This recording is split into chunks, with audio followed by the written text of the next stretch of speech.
Good morning, children. Um, Today we'll start a lesson, A Voyage to Brobdingnag. If you are reading some stories, then you might have read some story about magical place. Now, this story is also about a magical land which was inhabited by giant-sized people. And Gulliver, um, who is a sailor, one of the sailor, he has um visited that land. Actually, what happened that when he was sailing in the sea, his sea met with a storm, and the ship was completely battered or destroyed. Then, in order to repair his ship, the, they all Gulliver along with his sailors, other sailors, they went to an island. There, there, his friends, um, after repairing the ship, they all returned back except Gulliver. Gulliver was left in that land, and there he had an experience with giants, and this which is shared in this story, A Voyage to Brobdingnag. It has been adapted from the book Gulliver's Travel. um, the crew and Gulliver made their way into an island Brobdingnag so that they may repair the ship. Now, to their surprise, the island was inhabited by giants. Gulliver is taken by a farmer to be the plaything or toy for his daughter. You know, these people are 40 feet tall, and when Gulliver is himself 6 feet tall, and when he met with these giants, he is like a toy. And these 40 feet large, giant sized people, uh, when they saw Gulliver, this farmer, seeing his size, he was very attracted and he carried away. It was a good new experience for him, so he carried away Gulliver to his home. There, farmer's daughter, uh, she liked Gulliver, and she took Gulliver and kept it as a doll with her, and took good care of Gulliver. Now, see the chapter. My mistress had a daughter who was 9 years old. She was very dexterous at her needlework and skillful in dressing her doll. Her mother and she arranged a doll's cradle for me for the night.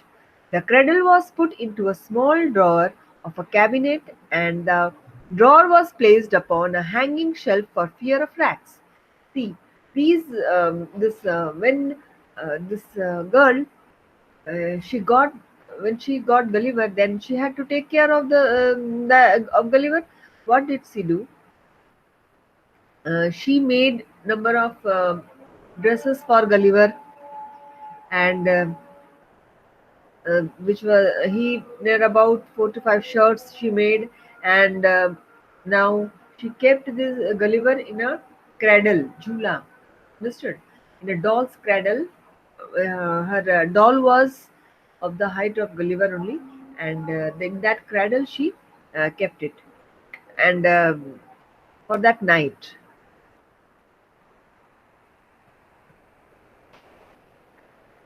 Now, actually, that cradle was put in a small drawer of a cupboard. Inside a cupboard, drawers are there, and that cradle was put in that cupboard or cabinet.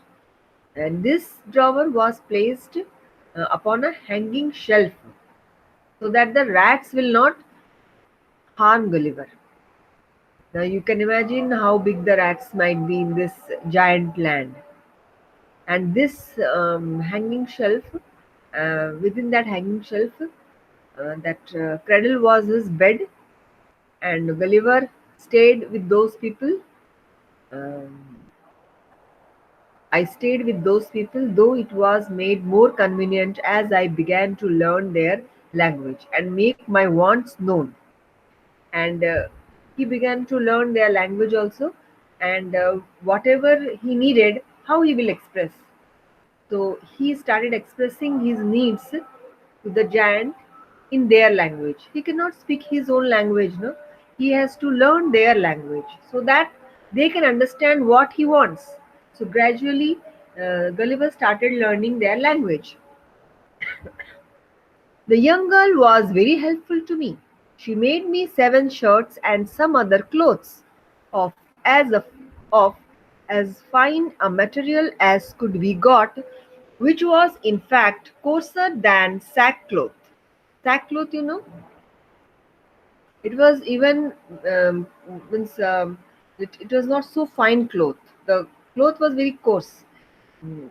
Of that cloth, she made dresses of Gulliver. She washed these clothes with her own hands. She was likewise my teacher to teach me their language. When I pointed to anything, she told me the name of it in her own language, so that in a few days I was able to call for whatever I wanted. She was very good natured and not more than 40 feet tall. See, this girl took a good care of Gulliver. She washed his clothes with her own hand. She also was his teacher as she taught her their language, and whatever Gulliver needed, she fulfilled Gulliver's need.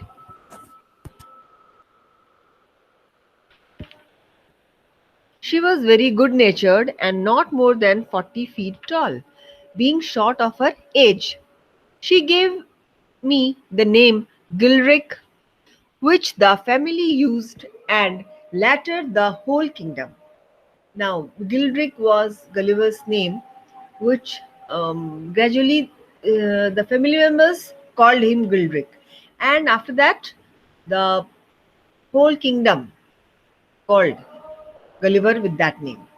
Actually, the word means mannequin, means small sized man, a short heighted man. In English, the word means mannequin. We never parted while I was there. We never parted. We stands for whom? We stands for both Gulliver and that mistress daughter, that girl. And I was there. I called her my Glumdalclitch or little nurse. So Gulliver also gave a name to that girl, that was Glumdalclitch, which means a little nurse. It now began to be known and talked about in the neighborhood that my master had found a strange animal in the fields. Now, this Gulliver's existence became a talk among the neighborhood. Now, they started speaking that um, that master has brought a Gulliver. They have brought a Gulliver who looks like Splacknock, and they have it is a strange. It is like a strange animal in the fields. Now, like that, a talk started spreading among in the neighborhood. Now, which resembled a strange animal about the size of Splacknock. Splacknock is 6 feet long animal. Okay, then Gulliver was just like that Splacknock. Splacknock is it has a some. It looks like human being. It is shaped like a human being, um, and Gulliver looked like that Splacknock only, but exactly shaped like a human being, which imitated in all its actions. It seemed to speak in a little language of its own and had already learned several words of theirs. It went erect on its legs, was tame and gentle, would come when it was called. See, these kind of talks are were spreading. That masters brought a one animal which is the size of which is just the size of a splackneck only, and that that animal used to speak their language also. It was walking erect on its own leg, and it was tame, gentle. When they call them, that animal comes and it obeys them also. And this kind of talks were spread among in the neighborhood. Was tame and gentle, would come when it was called, do whatever it was bid, and had a complexion fairer than a nobleman's daughter of 3 years old. Now they also talked about his complexion, also how he looked. Now another farmer, a friend of my master, came on a visit to find out the truth of the story. Now this story spread among the people. Now one of the farmer who was Gulliver's master's friend, he came to um, their house to know the fact whether the story is really true or not. See, when this man came, immediately Gulliver was produced on the table. I was immediately produced and placed on a table where I walked as I was commanded.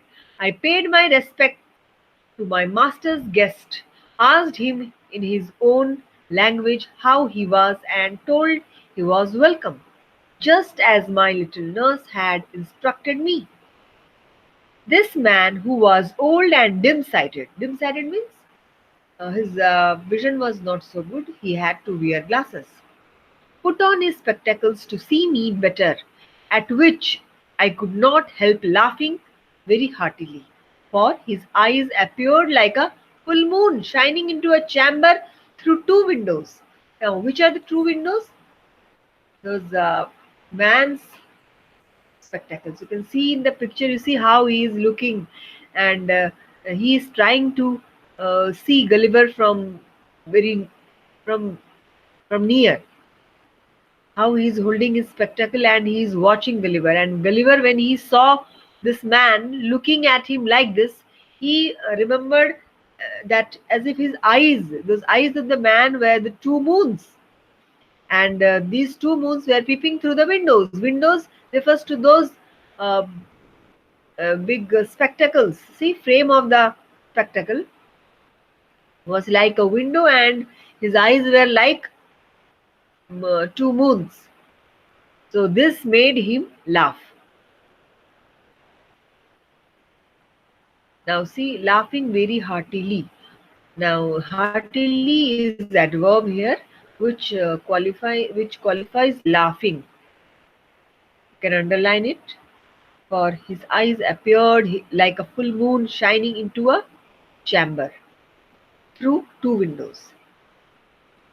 Other people laughed too when they discovered the cause of my mirth. Mirth means laughter. But the old man was angry. He became very angry because people are laughing. Gulliver is laughing. He was a miser, and to my misfortune, he advised my master to display me on market day in the next town. See, this man was very cunning. He was very business minded man. He advised Gulliver's master that you can earn money. So display him on market day and you will get lot of money, because people will come to see this strange animal, and then he will get money for that. When Glumdalclitch heard of this plan, she laid me on her chest and began to cry. She felt worried that harm would be done to me by some crude people who might squeeze me to death or break one of my limbs by taking me in their hands. She felt it was an indignity to me to be exposed for money as a public spectacle to the people. You see, here indignity means humiliating treatment. And you see, public spectacle. Here, what is this? The thing which is shown to the people. Now, spectacle means some unusual situation that attracts interest or attention. It is a public spectacle. Here, publicly, Gulliver is shown to everybody. Here, When this advice was given by this farmer's friend to the farmer, Glumdalclitch was very worried. She was very sad because she thought that if Gulliver is displayed like this, then um, somebody may harm him also. Somebody may squeeze him. Somebody may try to touch him and break his limbs also. So, and these people are very, very giant, and even if they hold Gulliver, even nobody can save him. So, she was very worried. She thought that it was indignity, means humiliating treatment done to Gulliver as he was exposed for money. She was not happy with this. Following the advice of his friend, my master carried me in a box to the next market day to the neighboring town and took along with him his little daughter, my nurse, on the pillion behind him. Pillion is a place behind a person who is riding motorcycle or cycle. There, a person is riding, and behind that person there is a seat where Glumdalclitch was sitting, and Gulliver was kept in a box, and that box was placed on the lap of his mistress daughter. The box was closed on every side with a little door for me. See how the box is described. The box was closed from every side, but there was a little door for Gulliver to go in and out, and a few holes to let in air. The girl had been thoughtful enough to put her doll's quilt into it. Now see, the girl was very thoughtful. She loved Gulliver, and she always thought about his benefit, his convenience, his comfort. So she placed her daughter's quilt into it so that at least Gulliver can lie on it. However, I was terribly shaken by the end of the journey. Gulliver was shaken. Shake, shook, shaken. Shaken is the past participle of shake. Now, for because they were riding on a horse, and behind that her father, that girl was sitting, and for the horse went about 40 feet at every step. The horse was um, trotting. The You can imagine how giant that horse would be. And when that horse was trotting, it was jumping about 40 feet high. And it was very difficult for Gulliver to tolerate that kind of climbing step. For the horse went about 40 feet at every step and trotted so high that the movement was equal to the rising and falling of a ship in a great storm. When the horse was trotting, it was as if um, the ship is rising and falling in a great storm, and entire body of Gulliver was paining. My master arrived at an inn, and, after consulting the innkeeper, hired the town crier to give notice through the town of a strange creature to be seen at the inn.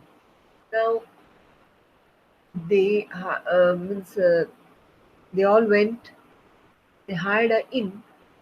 There, the innkeeper is also there who takes care of the inn, that inn, and there um, town crier was also hired, who announced in the town that a strange creature has come, and those who want to see can visit this particular inn at this time, and then they can see that strange animal. This town crier gave a notice through the town of a through the town of a strange creature to be seen at the inn, not as big as a splachnock. And this strange creature is it is not even bigger than a splachnock, and in every part of the body resembling a human being, which could speak several words and perform 100 entertaining tricks. The message was given to people. Announcement was done that those who want to see a strange creature, they can visit the inn, and that strange creature is not bigger than, was not smaller than a, not bigger than a splaknak, and and he resembles a human being, and that and even he can speak words and perform 100 entertaining tricks. Now the people were very attracted, so they all visited. I was placed on a table in the largest room of the inn. Now people came to that inn to visit Gulliver, and Gulliver was placed on a large table in a large room, in a big table. My little nurse stood on a stool close to the table to take care of me and direct what I should do. To avoid a crowd, my master would only allow 30 people at a time to see me. Now, 30 people were allowed to see, one by one, means one group by group they allowed, and one group consists of 30 people. I walked about on the table as the girl commanded. She asked me questions as far as she knew my understanding of the language reached, and I answered them as loudly as I could. I paid my respect to the gathering several times and made some other speeches that I had been taught. Now, Gulliver was placed on a table. Now he started showing some tricks. He started speaking something. Mm, he paid his respect to the gathering, and then he spoke something loudly also.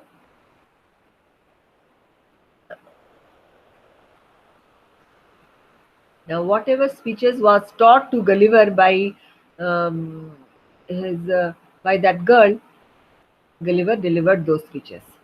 I took up a thimble filled with a drink. Now, thimble, you can see when we generally tailors wear it on their fingertips to avoid that pricking of the needle. That much big. That was a glass-like thing in which a drink was given to Gulliver.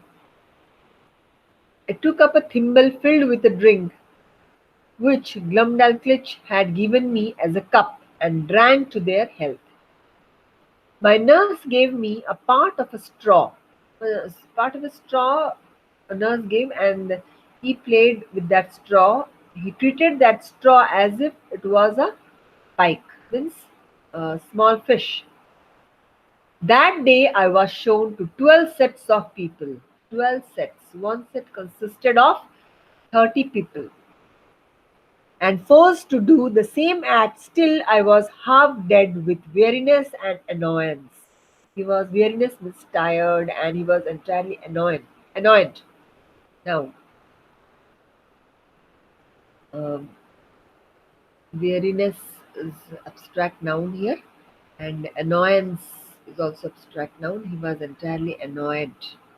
Annoyed is verb, annoyance is noun.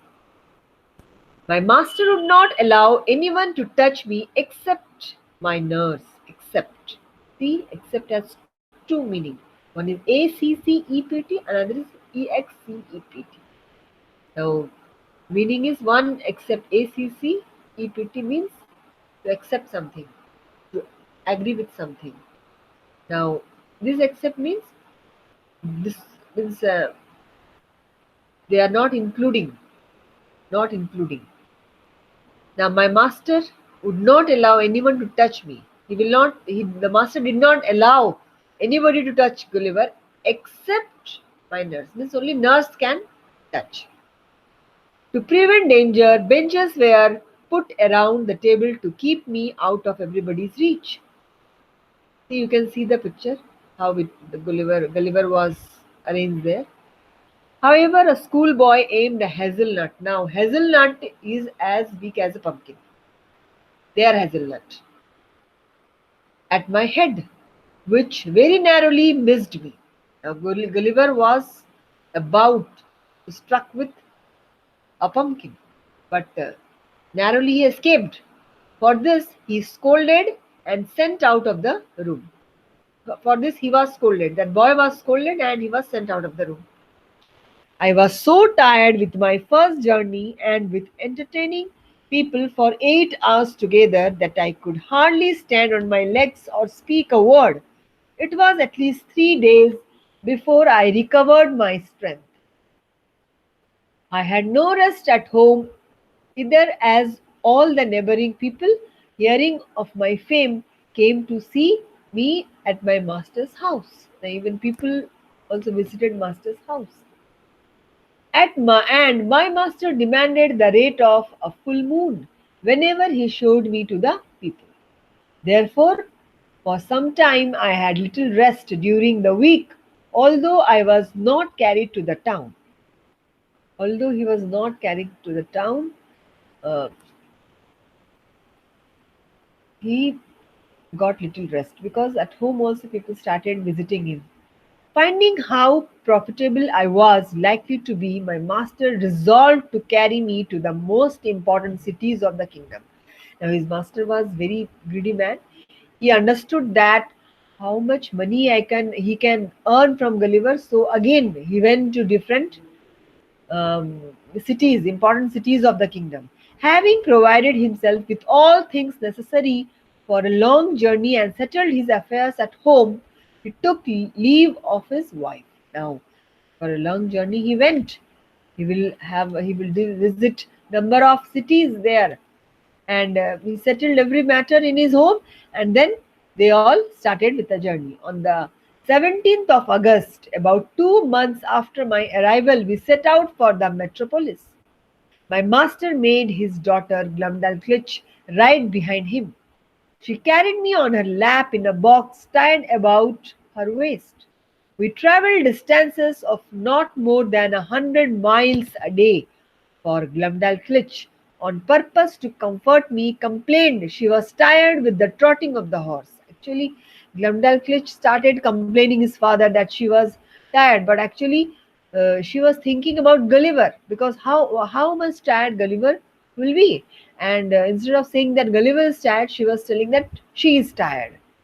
She often took me out of my box at my own desire to give me air and country, but always show me the country, but always held me fast by lead strings. Now, she often took him out and also then inside. On our journey, we passed many rivers, broader and deeper than Nile or the Ganges. We travelled for 10 weeks before we arrived at the metropolis, called in their language Lor, Lor Brulgrud, or Pride of the Universe, on the 26th day of October. Like this, they had a long journey of 10 weeks. You can imagine how much tired Gulliver might be. And then finally they reached that metropolis, and there they had a show. So now, if you have understood the lesson, read the lesson thoroughly. I will send you the answers. So if you want, you can write your own answers also. No problem. And this chapter 1 is over, and the next I will give you the answers of these chapters. Okay. And write all the meanings in your copy, and then the question answer, whatever I'll give you, write all the answers in a beautiful handwriting. As I have said you, don't write in a bad handwriting. I will not check it. I'll give you the copy back. So write whatever I give you, write in a very good handwriting, and write very carefully, without any spelling mistake or without any mistake. Okay, then first you will write the meaning, then question answer. And you can write about the author also. First of all, author, then meaning, then question answer. Okay, thank you very much. May God bless you.